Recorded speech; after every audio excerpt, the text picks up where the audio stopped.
اچھے اخلاق اور کردار کے ساتھ خوبرو صورت بھی اللہ کی ایک بڑی نعمت ہے جس کی طرف ہر انسان کا دل خود بخود کھینچا چلا جاتا ہے۔ اس لیے باطنی حسن کے ساتھ اللہ نے اپنے تمام پیغمبروں اور رسولوں کو ظاہری حسن کی دولت سے بھی نوازا تھا۔ چنانچہ ہمارے پیارے نبی حضرت محمد صلی اللہ علیہ وسلم اللہ کے بھیجے گئے تمام پیغمبروں اور پوری نسل انسانیت میں سب سے خوبصورت اور حسین شکل و صورت کے مالک ہیں۔ اللہ نے سلطان عرب و عجم حضرت محمد صلی اللہ علیہ وسلم کے مثل نہ کسی کو پیدا فرمایا اور نہ کبھی کوئی پیدا ہوگا۔ حضور اپنی خوبیوں، کمالات اور ظاہری خصوصیات میں ایسے یکتا ہیں کہ اس میں آپ کا کوئی شریک ہی نہیں ہے۔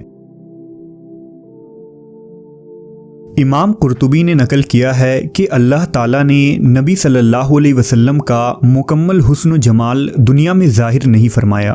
اگر حضور کا مکمل حسن ظاہر کر دیا جاتا تو کسی میں حضور کی طرف دیکھنے کی صلاحیت نہ ہوتی۔ اللہ نے اپنے محبوب نبی کو جمال عطا فرمایا تھا۔ دراصل حسن صرف رنگ کی سفیدی، جاذبیت اور ظاہری بناوٹ کے خوبصورت ہونے کو کہتے ہیں، جبکہ جمال پوری جسم کے تمام اعضاء کا درست ہونا اور جسم کے تمام حصوں کے پرفیکٹ ہونے کو کہا جاتا ہے کہ اس سے آگے پرفیکشن کا کوئی تصور ہی نہ ہو۔ لہٰذا اللہ نے محمد صلی اللہ علیہ وسلم کو حسن اور جمال دونوں میں اعلیٰ ترین مقام عطا کیا تھا، اور جسے ہم پرفیکٹ پرسنالٹی کہہ سکتے ہیں۔ اس حقیقت کو شاعر مشرق علامہ اقبال نے یوں بیان کیا ہے کہ دنیا کے ہر رنگ و بو میں جہاں بھی نظر دوڑائیں، اس کی مٹی سے جو بھی حسن و چمک ظاہر ہو رہی ہے وہ یا تو محمد صلی اللہ علیہ وسلم کے نور سے چمک دمک رکھتی ہے یا ابھی تک محمد صلی اللہ علیہ وسلم کی تلاش میں ہے۔ احادیث کی کتابوں اور صحابہ کرام کے اقوال سے یہ پتہ چلتا ہے کہ حضور کے جسم مبارک کے تمام حصوں میں مکمل تناسب پایا جاتا تھا۔ اللہ نے اپنے محبوب کو تمام عیب اور نقص سے پاک رکھا تھا۔ حضور سر سے پاؤں تک ایک مثالی شخصیت تھے۔ صحابہ کرام ہمیشہ حضور کی ظاہری شخصیت اور خوبصورتی کی تعریفیں، مدح اور شاعری کیا کرتے تھے، جو تاریخی کتابوں میں بھری پڑی ہیں، جن میں شاعر اسلام حضرت حسان بن ثابت رضی اللہ تعالیٰ عنہ کا ایک مشہور شعر ہے جس کا ترجمہ کچھ یوں ہے: یا رسول اللہ، آپ سے زیادہ حسن و جمال والا میری آنکھوں نے کبھی کسی کو دیکھا ہی نہیں، اور آپ سے زیادہ جمیل کسی عورت نے جنا ہی نہیں۔ حضرت ابو ہریرہ، انس ابن مالک، عبداللہ ابن عمر، کعب بن مالک، جابر بن عبداللہ اور حضرت برا بن عازب رضی اللہ تعالیٰ عنہ نے حضور کی خوبصورتی اور جسمانی بناوٹ و حلیہ کو جس طرح بیان کیا ہے، اگر ان تمام روایتوں اور اقوال کو ایک جگہ جمع کیا جائے تو وہ کچھ یوں ہے: حضور کے جسم مبارک کا رنگ گورا سفید تھا، گویا ایسا معلوم ہوتا تھا کہ آپ کا بدن چاندی سے ڈھال کر بنایا گیا ہو۔ حضور کا جسم نہایت ہی نرم و نازک تھا، جس سے ایک خاص قسم کی خوشبو آتی تھی۔ صحابہ کہتے ہیں کہ حضور کے جسم کی خوشبو سے زیادہ اچھی ہم نے کبھی کوئی خوشبو نہیں سونگھی، یہاں تک کہ حضور کے جسم مبارک سے گرنے والے پسینے کو ہم جمع کر لیا کرتے اور اسے بطور عطر استعمال کرتے تھے۔ لہٰذا حضرت انس کی والدہ بی بی ام سلیم رضی اللہ تعالیٰ عنہا حضور کے لیے ایک چمڑے کا بستر بچھا دیتی تھیں اور حضور اس پر دوپہر کو لیٹ کر آرام فرمایا کرتے۔ لہٰذا آپ کے جسم مبارک کے پسینے کو وہ ایک شیشی میں جمع فرما لیتی، پھر اسے ایک خوشبو میں ملا لیا کرتی۔ اس لیے حضرت انس نے وصیت کی تھی کہ میری وفات کے بعد میرے بدن اور کفن میں وہی خوشبو لگائی جائے جس میں حضور کے جسم مبارک کا پسینہ ملا ہوا ہو۔ حضور سر کے بال رکھنا پسند فرماتے تھے۔ آپ صلی اللہ علیہ وسلم ہمیشہ پٹے رکھا کرتے تھے۔ کبھی آپ کے بال آدھے کانوں تک رہتے، کبھی کانوں کے لو تک اور کبھی کندھوں کے قریب تک رہتے۔ اگر سر کے بالوں میں مانگ نکل آتی تو اسے رہنے دیتے، ورنہ مانگ نکالنے کی کوشش فرماتے۔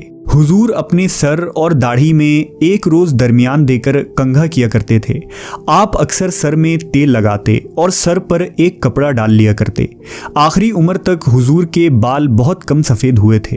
اور آپ کے داڑھی مبارک میں صرف 17 عدد سفید بال تھے، اس لیے آپ نے کبھی خضاب نہیں لگایا۔ البتہ آپ کبھی کبھی مہندی کا خضاب لگانا پسند فرماتے تھے۔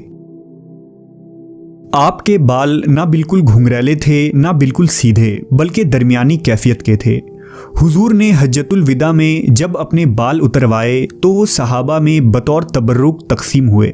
بی بی ام سلمہ نے ان بالوں کو ایک شیشی میں رکھ دیا تھا، اور جب کسی شخص کو نظر لگ جاتی یا کوئی مرض ہوتا تو آپ اسی شیشی کو پانی میں ڈبو کر دیتی تھیں اور اس پانی سے شفا حاصل ہو جاتی۔ حضور کا چہرہ مبارک نہایت ہی پرنور اور خوبصورت تھا، نہ زیادہ گول تھا اور نہ زیادہ پھولا ہوا۔ آپ کے دانت مبارک آبدار موتیوں کے مانند تھے، جو سفید چہرے کے ساتھ چمکتے تو یاقوت کے موتی کی طرح لگتے تھے۔ حضور کی آنکھیں بڑی، سیاہ اور سرمگی تھیں، جن میں سرخ ڈورے تیرتے دکھائی دیتے۔ جب حضور کی طرف کوئی نظر کرتا تو یوں سمجھتا کہ آپ کی آنکھوں میں سرما لگا ہے، جبکہ آپ کے آنکھوں میں سرما موجود نہ ہوتا تھا۔ پیشانی مبارک کشادہ تھیں، بھوئیں باریک اور گھنی تھیں، اور دونوں بھوئیں اس قدر قریب تھیں کہ دور سے دونوں ملی ہوئی معلوم ہوتی تھیں، اور ان دونوں بھوؤں کے درمیان ایک رگ تھا جو غصے کے وقت ابھر جاتا تھا۔ آنکھوں کی پلکیں گھنی اور دراز تھیں۔ اللہ نے حضور کو ایسا معجزہ عطا فرمایا تھا کہ ان مقدس آنکھوں سے آپ ایک ہی وقت میں آگے پیچھے، دائیں بائیں، اوپر نیچے، دن رات، اندھیرے اجالے میں بھی یکساں دیکھ لیتے تھے۔ حضور کی ناک نہایت ہی خوبصورت، اونچی اور خمیدہ تھی۔ ناک کی بلندی سے اس پر نور چمکتا معلوم ہوتا تھا۔ حضور کے مبارک کان میں بھی معجزانہ شان تھی۔ آپ خود ارشاد فرمایا کرتے کہ میں ان چیزوں کو دیکھتا ہوں جن کو تم میں سے کوئی نہیں دیکھتا، اور ان آوازوں کو سنتا ہوں جن کو تم میں سے کوئی نہیں سنتا۔ پیارے نبی کی رخسار مبارک نرم و نازک تھے، یہاں تک کہ آپ جب گفتگو کرتے تو آپ کے دونوں گال ہموار ہو جایا کرتے۔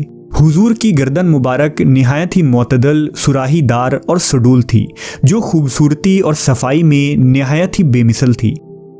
حضور کی مقدس ہتھیلیاں چوڑی، گوشت سے بھری ہوئی، کلائیاں لمبی، بازو دراز، جبکہ ہتھیلیاں نہایت ہی نرم و نازک تھے، جس سے ایک خاص قسم کی خوشبو آتی تھی۔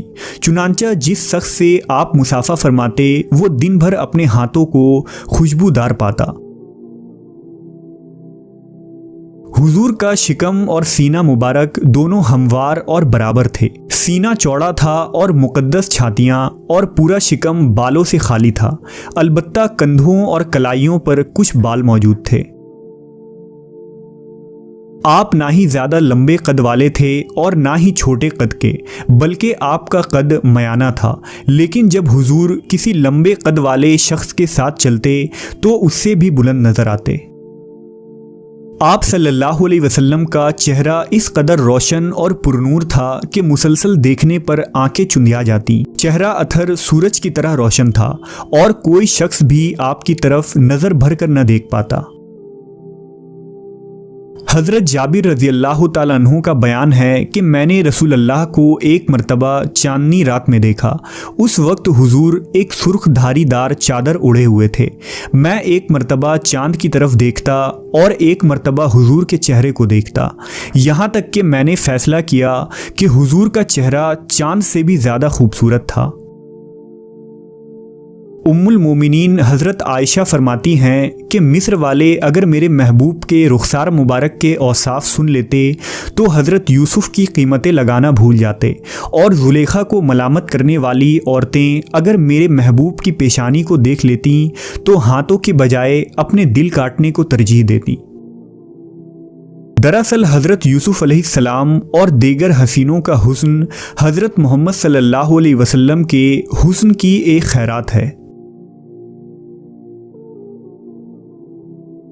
حافظ ابن حجر لکھتے ہیں کہ ہر ایمان والے کا یہ عقیدہ ہونا چاہیے کہ اللہ نے نبی صلی اللہ علیہ وسلم کے بعد کسی کو بھی آپ کی طرح تخلیق نہیں فرمایا ہے، اور نہ آپ کے بعد کوئی آپ کے مثل پیدا ہوگا۔